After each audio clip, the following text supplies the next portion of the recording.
په څلورو حالاتو کې په انسان باندې غسل واجبېږي. کله چې په یو چا باندې غسل واجب سي، کم کارونه کولی سي او کم کارونه نسي کولی، نن په دې باندې بحث کوو. په څلورو حالاتو کې په انسان باندې غسل واجبېږي.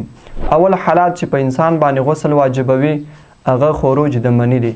کله چې د انسان څخه مني په شهوت او په خوند سره ووځي، که د نر څخه وي او که د ښځې څخه وي، په حالات د خوب کې وي او که په حالات د بیداري کې وي، په داسې حالات کې په انسان باندې غسل واجبېږي. دویم حالات چې غسل واجبوي هغه یو ځای کېدل د دوه شرمګاو دي. کله چې د نر او د ښځې شرمګاه سره یو ځای سي، په داسې حال کې چې دخول صورت ونیسي، انزال وسي او که ونه سي، نو غسل واجبوي. متاسفانه ځینې خلک دا سوچ او ګمان کوي په داسې حال کې چې دخول صورت نیولی وي، دوی وایي چې انزال سوی نه دی نو غسل هم نه دی واجب. کله چې دخول صورت ونیسي، انزال وسي او که ونه سي، نو په داسې صورت کې غسل واجبېږي. دریم حالات چې دی هغه حالات د حیض دی. کله چې یوې ښځې ته حیض راسي او دا ښځه د حیض په حالات کې وي، دا د حیض څخه پاکه سي، د حیض وینه ودرېږي، نو په دغسې حالات کې په دې ښځې باندې غسل کول واجب دي.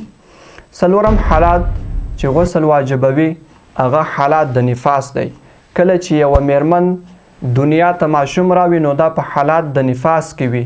کله چې دا د نفاس د حالات څخه پاکه سي، نو په دې باندې غسل کول واجب دي.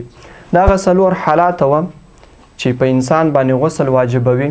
اوس راځو دې ته، کله چې په یو چا باندې غسل واجب وي، نو کم کارونه کولی سي او کم کارونه نسي کولی. کله چې یو انسان جنوب انسان لمونځ نسي کولی، مسجد ته نسي داخلېدلی، مګر که چیرې په دې مسجد کې دننه په دې مسجد کې لاره وي او په دې لاره باندې خلک تګ کوي، نو دغه جنوب انسان هم کولی سي چې په دې لاره باندې تګ وکړي او تیر سي.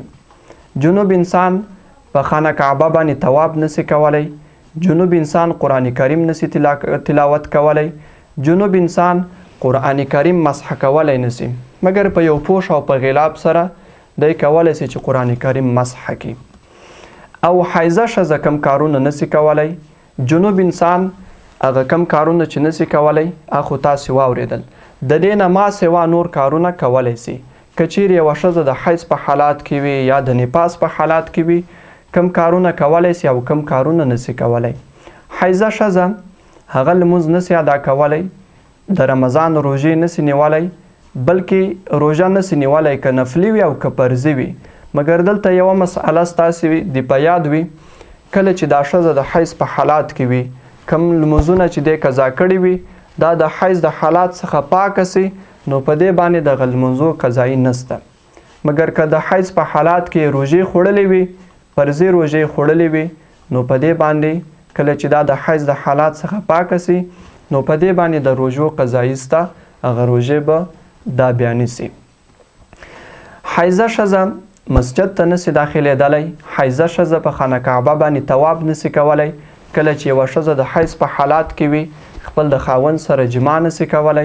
دا هغه څلور حالات وه چې په انسان باندې غسل واجبېږي. او کله چې په انسان باندې غسل واجب سي، کم کارونه کولی سي او کم کارونه نسي کولی، تاسې ته بیان سول. دا ویډیو تر ملګرو در سره ورسوئ. حتما زموږ چینل در سره سبسکرایب کړئ، ویډیو لایک کړئ، د ثواب په نیت تر نورو ملګرو پورې ورسوئ. تر بلې ویډیو پورې د الله په امان. السلام علیکم.